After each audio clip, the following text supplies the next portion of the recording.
और हमने कहा था कि 5 एकड़ जमीन रखने वाले किसानों को बिजली हम माफ कर देंगे, इन्होंने आज तक नहीं किया।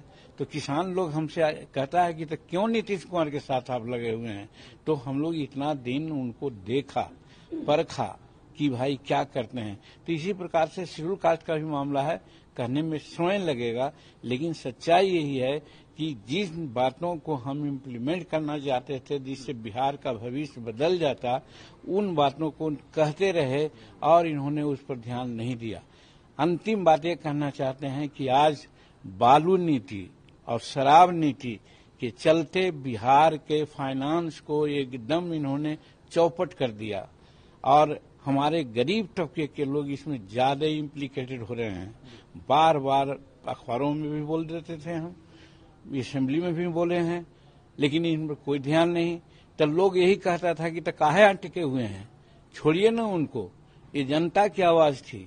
इसलिए हम लोगों ने लास्ट में निर्णय लिया कि अब इनको छोड़ना ही पड़ेगा और छोड़ करके इनको बाहर से हम लोग धक्का देंगे ताकि इन सब बातों का इम्प्लीमेंटेशन। आपने सर बहुत बड़ा फैसला ले लिया है, कहा जा रहा है कि अब बिहार की राजनीति में एक नया बदलाव आएगा। क्या लगता है आपको, अब क्या होगा, आप आगे किसके साथ? देखिए, हमारे पार्टी में जमहूरियत है, जनतंत्र है, हम अपने कुछ नहीं कहेंगे। ये जो हम निर्णय लिया, आप जानते हैं, हम राजगीर में नेशनल काउंसिल की बैठक बुलाया, वहां निर्णय हुआ।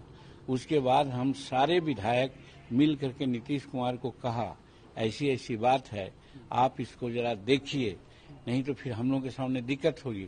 उन्होंने नहीं माना और कह दिया सीधे कि भाई आप पार्टी में आ जाओ और नहीं तो बाहर चले जाओ।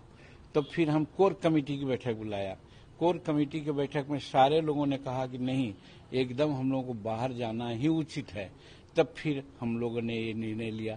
तो आज जो बात आगे की है, 18 तारीख को अपने कार्यकारिणी की बैठक बुलाया है।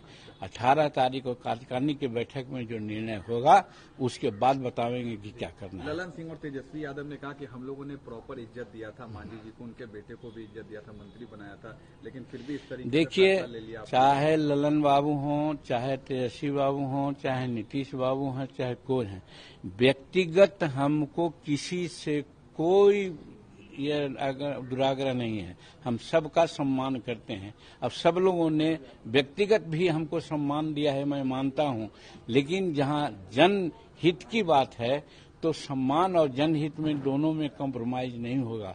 जनहित की बात अगर होती, हमको सम्मान न भी देते तो कोई चिंता नहीं थी, लेकिन जनहित की बात नहीं हुई हमारे लोगों की, गरीबों की, और हमको सम्मान दे करके ही अगर रहेंगे। सम्मान तो दिए, मंत्री भी बनाए, हमको मुख्यमंत्री भी बनाए।